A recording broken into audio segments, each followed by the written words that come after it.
এক বিকেলে অর্ঘ্য গুরুদেবের কাছে গিয়ে চুপ করে বসে রইল। গুরুদেব চোখ বুজে ধ্যান করছিলেন। কিছুক্ষণ পর চোখ খুলে বললেন, কি ব্যাপার অর্ঘ্য, মন এত ভারী কেন?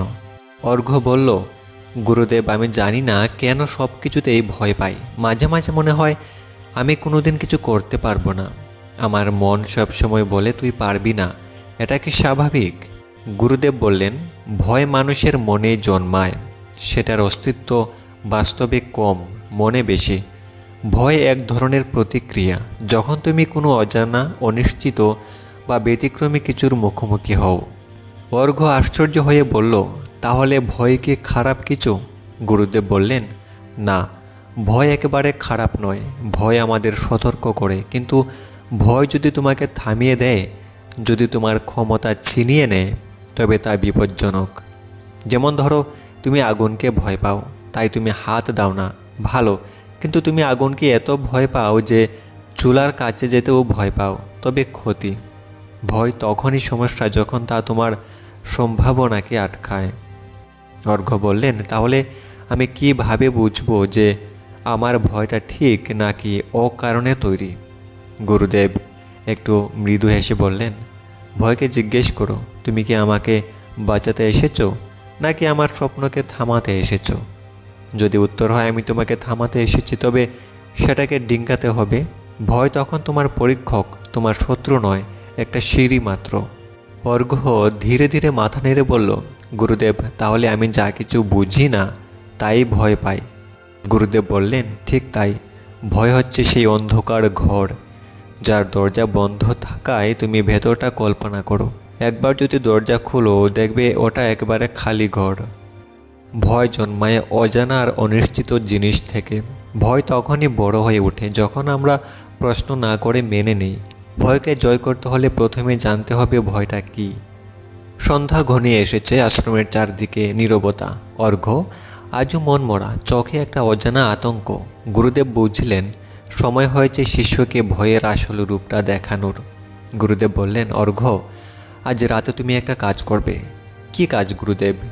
গুরুদেব বললেন, পুরনো গুদাম ঘরটি দেখেছ? আশ্রমের পেছনে যেটা বন্ধ থাকে, ওই ঘরটা। সবাই তো বলে ওখানে অদ্ভুত শব্দ হয়। ওটা তো খুব ভয়ের জায়গা। গুরুদেব হেসে বললেন, সেই কারণেই আজ রাতে তুমি 1 ঘন্টা ওখানে থাকবে। সঙ্গে থাকবে কেবল একটি মোমবাতি, একটি খাতা আর একটি ম্যাচ। অর্ঘ্য বলল, কিন্তু গুরুদেব, যদি কিছু হয়? গুরুদেব শান্ত গলায় বললেন, ভয়ের মুখোমুখি না হলে তুমি কখনো জানতে পারবে না সেটা সত্যি নাকি কল্পনা। গুদাম ঘরে অন্ধকার, রাত 10টা। অর্ঘ্য ধীরে ধীরে গিয়ে গুদাম ঘরের দরজা খুলল। ধুলো, জাল, পোকা আর ভয়। দরজা বন্ধ হতে চারদিকে ঘুটঘুটে অন্ধকার। সে একটা মোমবাতি জ্বালিয়ে কোনায় বসল। হঠাৎ ঠক ঠক করে শব্দ হলো। অর্ঘ্য গা শিউরে উঠে ভাবল, কে বা কি এটা? তবে এবার সে পালালো না। সে নিজেকে বলল, গুরুদেব বলেছিলেন ভয় মানেই সবসময় সত্যি নয়। সে উঠে গিয়ে শব্দের উৎস দেখতে লাগলো। দেখলো বাতাসে একটা শুকনো বাঁশ জানালায় ঠুকছে। এতটাই সহজ, সে নিজের খাতায় লিখল, ভয়ের জন্ম আমার কল্পনায়, বাস্তবে নয়। এরপর মাঝরাতে হঠাৎ একটা মাটি খুঁড়ার মতো আওয়াজ। অর্ঘ্য আবারও ভয় পেল, কিন্তু এবার সে চোখ বন্ধ করে ধীরে শ্বাস নিয়ে নিজেকে বলল, শ্বাস নাও, ভয়কে নাম দাও, খুঁজো তার উৎস। সে মোমবাতি নিয়ে এগিয়ে গেল। দেখলো পুরনো এক ইঁদুর সুরসুর করে যাচ্ছে। সব কিছু স্পষ্ট। পরদিন ভোরে অর্ঘ্য গুরুদেবের সামনে এসে দাঁড়ালো। অর্ঘ্য বলল, গুরুদেব, আমি বুঝেছি, ভয়টা আমি বানিয়েছিলাম। যা ঘটছিল সেটা ছিল স্বাভাবিক জিনিস, শুধু আমি না বুঝে ভয় পেয়েছিলাম। গুরুদেব শান্ত কণ্ঠে বললেন, অন্ধকারে যা নেই তাই আমরা দেখি। মনে ভয় যখন উপচে পড়ে তখন বাস্তবকে আমরা দেখি না, কল্পনা করি। তুমি আজ নিজের চোখে দেখলে ভয় কেমন করে মনের খেলা। অন্ধকার মানেই ভয় নয়, অজানা মানেই অশুভ নয়। ভয়কে সামনে থেকে দেখলে সে ছোট হয়ে যায়। মন যত অস্থির, ভয় তত বড়। মন যত স্থির, ভয় তত ক্ষীণ। সাহস মানে ভয় না থাকা নয়, ভয় পেয়েও দাঁড়িয়ে থাকা। গ্রীষ্মের এক সকালে অর্ঘ্য গুরুদেবের সঙ্গে আশ্রমের পুকুর পাড়ে বসেছিল। পাখির ডাক, ঠান্ডা বাতাস, সব কিছু সুন্দর, কিন্তু অর্ঘ্যের মুখে চিন্তার ছায়া। গুরুদেব জিজ্ঞেস করলেন, কি ভাবছো অর্ঘ্য? অর্ঘ্য দীর্ঘশ্বাস ফেলে বলল, আমি কিভাবে সবার সামনে কিছু বলবো গুরুদেব? আমার ভয় হয় যদি ভুল বলি, যদি সবাই হাসে, যদি অপমানিত হই। গুরুদেব মৃদু হেসে বললেন, তুমি যদি ভুল করো, কেউ হাসে, তুমি কি সত্যিই ছোট হয়ে যাবে? অর্ঘ্য বলল, হয়তো না, কিন্তু মনে খারাপ লাগে। গুরুদেব একটি গ্লাসে অর্ধেক জল নিয়ে অর্ঘ্যের সামনে ধরলেন। গুরুদেব বললেন, এই জলটি তুমি এক হাতে ধরে রাখো যতক্ষণ পারো। অর্ঘ্য 5 মিনিট, 10 মিনিট, 15 মিনিট ধরে রাখলো। তারপর হাত কাঁপতে লাগলো। সে বলল, গুরুদেব আমার হাত ব্যথা করছে। গুরুদেব বললেন, জলের ওজন তো একই আছে, তাহলে কষ্টে কেন বাড়ছে? কারণ আমি অনেকক্ষণ ধরে ধরে আছি। গুরুদেব মৃদু গলায় বললেন, ঠিক তাই, অপমান বা ব্যর্থতার কথাও এমন। সেটা যদি চেপে ধরে রাখো তাহলে শুধু তুমি ব্যথা পাবে, অন্য কেউ নয়। ছেড়ে দিলে তুমি হালকা হয়ে যাবে। গুরুদেব আরও বললেন, এই পৃথিবীর প্রতিটি সফল মানুষ একদিন না একদিন ব্যর্থ হয়েছে। তারা হাসাহাসি, বিদ্রূপ সব সহ্য করেছে, কিন্তু তারা থামেনি। ভুল করে যদি তুমি শিখতে পারো তবে সেটাই তোমার শক্তি। আর যদি তুমি ভুলের ভয়েই কিছু না করো, সেটাই তোমার সবচেয়ে বড় ভুল। অর্ঘ্য ধীরে ধীরে বলল, তাহলে মানুষ কি বলবে? আমি তা ভাবলে নিজেকে পিছিয়ে দিচ্ছি। গুরুদেব বললেন, হ্যাঁ, তোমাকে নিজের চোখে বড় করে দেখতে শিখতে হবে। যে নিজেকে ছোট ভাবে সে অন্যের কথায় সহজে ভেঙে পড়ে, কিন্তু যে নিজের ভিতরে শক্ত তাকে দুনিয়ার কেউ থামাতে পারে না। অপমান বা ভুল করার ভয় তোমার আত্মবিশ্বাসকে খেয়ে ফেলে। ভুল করলেও শেখো, কারণ ভুল না করলে শেখা অসম্পূর্ণ। লোক কি বলল সেটা তাদের দৃষ্টিভঙ্গি, তুমি কি ভাবো সেটাই তোমার সত্য। নিজেকে ভালোবাসো, বিশ্বাস করো, তবেই বাহ্যিক অপমান তোমাকে ছুঁতে পারবে না।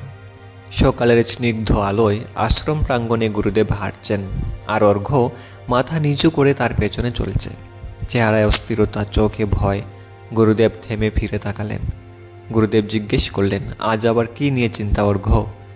অর্ঘ্য ধীরে ধীরে বলল, গুরুদেব আমি বুঝতে পারছি না ভবিষ্যতে আমি কি করব। যদি আমি কিছুই না করতে পারি, যদি আমার জীবন বৃথা যায়।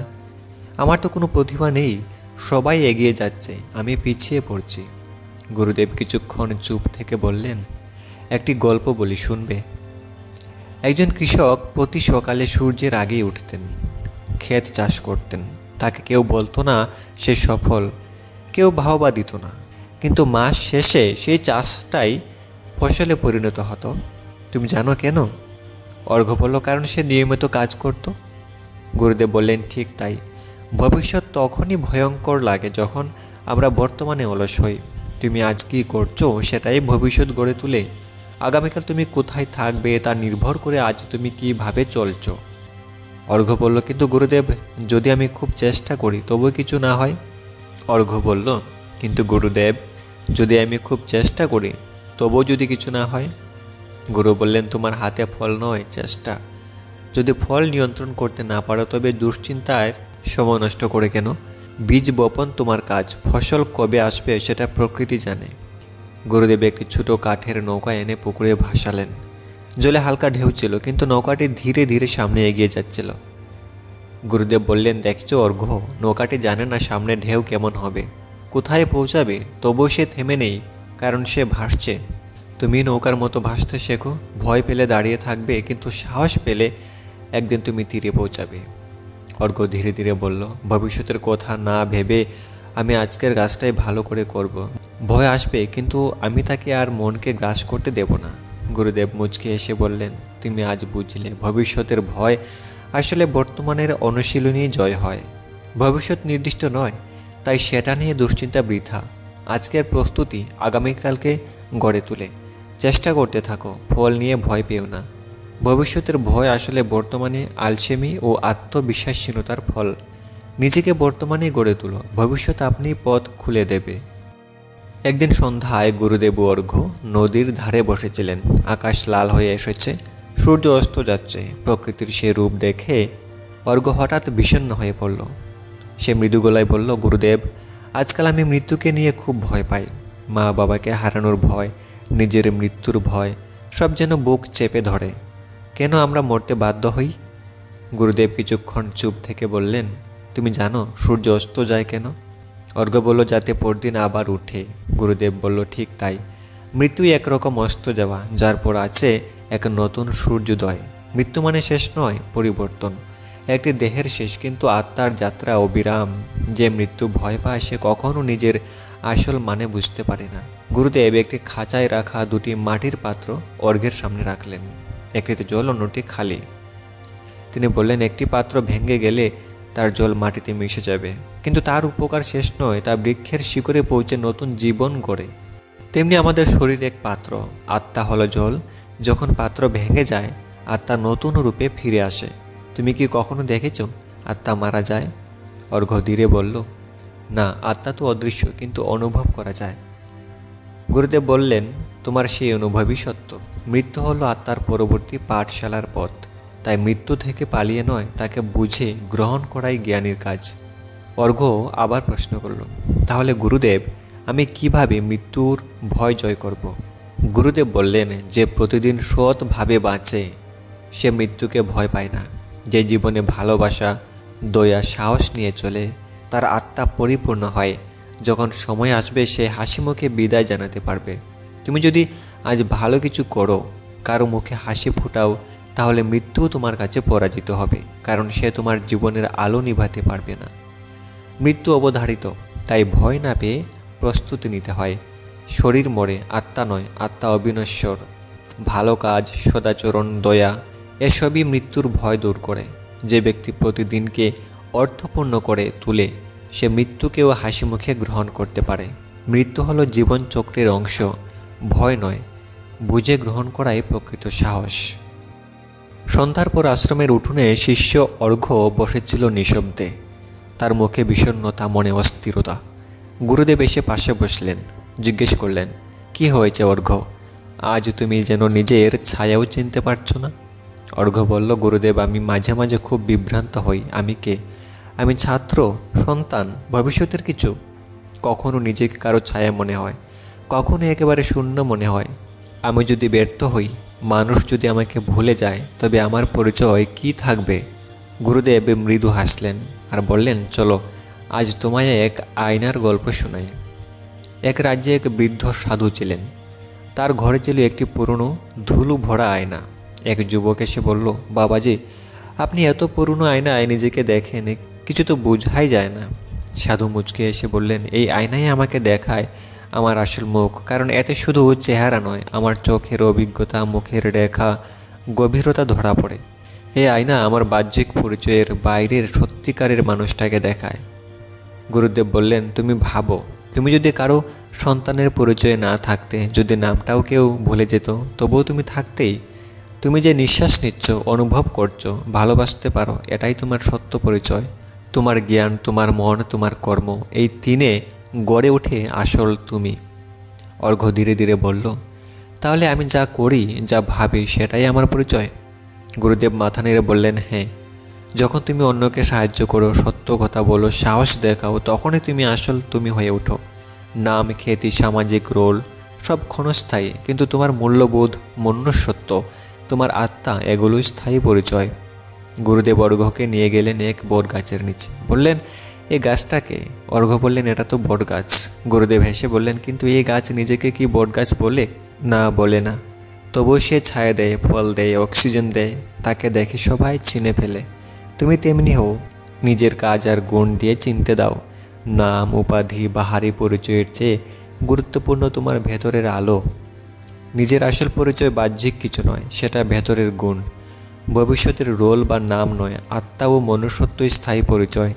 যা হারিয়ে যায় তা তোমার ছিল না, যা থেকে যায় সেটাই আসল তুমি। নিজেকে প্রশ্ন করো, আমি কি করতে চাই, কেন? উত্তরেই রয়েছে তোমার সত্য পরিচয়। ভয় দূর হয় যখন তুমি জানো তুমি নিজেই যথেষ্ট। এক ভোরে অর্ঘ্য গুরুদেবের কাছে এলো চিন্তিত মুখে। বসতে না বসতেই বলে উঠল, গুরুদেব, আমি যা করি তাতেই কেউ না কেউ কিছু বলে, কেউ হাসে, কেউ সমালোচনা করে। কখনো মনে হয় আমি কিছুই ঠিক করছি না, তারা যদি আমার সম্পর্কে খারাপ ভাবে। গুরুদেব কিছুক্ষণ চুপ করে থাকলেন, তারপর বললেন, তুমি কি চাইলে এসব মানুষ তোমাকে ভালো বলবে? অর্ঘ্য মাথা নেড়ে বলল, হ্যাঁ, আমি চাই, কিন্তু সেটা সম্ভব হচ্ছে না। গুরুদেব মৃদু হেসে বললেন, চলো আমি তোমায় একটা গল্প বলি। 3 প্রজন্মের গাধার গল্প। একবার এক বৃদ্ধ, তার ছেলে এবং নাতি একটি গাধা নিয়ে হাটে যাচ্ছিল। প্রথমে বৃদ্ধ গাধার পিঠে চড়েছিল। লোক বলল, ছেলেটা হেঁটে যাচ্ছে আর বুড়ো আরামে বসে, বুড়ো লজ্জা করে না? তারপর ছেলেটা উঠল। লোক বলল, বৃদ্ধ লোকটা হেঁটে যাচ্ছে আর ছেলে আরামে বসে আছে। আজকালকার ছেলেরা বড় অভদ্র। দুজনেই উঠলে লোক বলল, কত নিষ্ঠুর, গাধাটাকে একদম মারছে।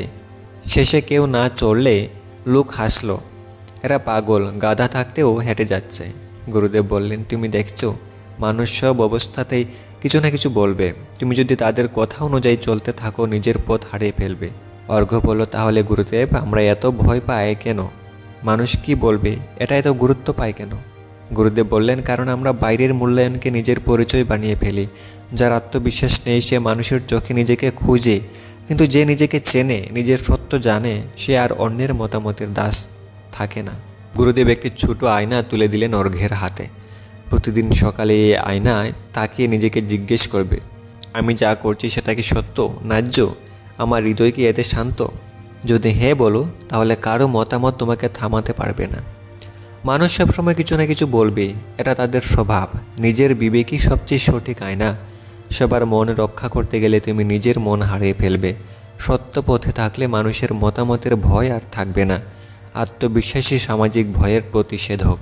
গুরুদেব বললেন, অর্ঘ্য, তুমি এখন 7টি ভয়কে জয় করতে শিখলে।